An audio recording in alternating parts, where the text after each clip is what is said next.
ঋতু ভাই রূপগঞ্জ থেকে চলে আসছে তার ভাই ব্রাদার বন্ধু বান্ধবদের নিয়ে সোহান বাইকসে এবং এসে সিবিআর এই বাইকটি দেখতেছে। বাইকটি দেখার সাথে সাথে তারা আসলে টেস্ট রাইড দেওয়ার জন্য বায়না ধরে এবং পরিশেষে তারা একে একে করে অনেকেই টেস্ট রাইড দেয়। মানে এই যে চালাইলেন যে কেমন লাগলো এই অল্প সময়ের মধ্যেই ফার্স্ট ফিল? ভালোই তো লাগলো। ভাই এগুলো কি পয়সা কি এগুলা? পয়সা পয়সা? হ্যাঁ, এই যে এত বান্ডিল লয়ে পড়ছেন দি, পুরো শোরুমে নিয়ে নিতেছি যে। পুরো শোরুম লয়ে নিতেছেন? ও মাই গড, বাইরে একবারে পুরো বান্ডিল লয়ে পড়ছে শোরুম নেওয়ার জন্য। তো ভাই বাইকটা কিনে কি আপনি সন্তুষ্ট?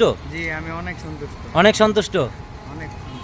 আলহামদুলিল্লাহ। না এই যে এই বাইকটা হচ্ছে যে এটা এই মাত্র সোহান বাইক থেকে কিন্তু সেল হয়ে যাচ্ছে এই CBR, Honda CBR Indonesian version. ভাই বাইকটা তো চালাইলেন, কেমন লাগলো? আলহামদুলিল্লাহ অনেক ভালো। আলহামদুলিল্লাহ অনেক ভালো। বাইকটা ফ্রেশ আছে তো? ইনশাআল্লাহ, কথার সাথে কাজের মিল আছে ইনশাআল্লাহ। ইনশাআল্লাহ।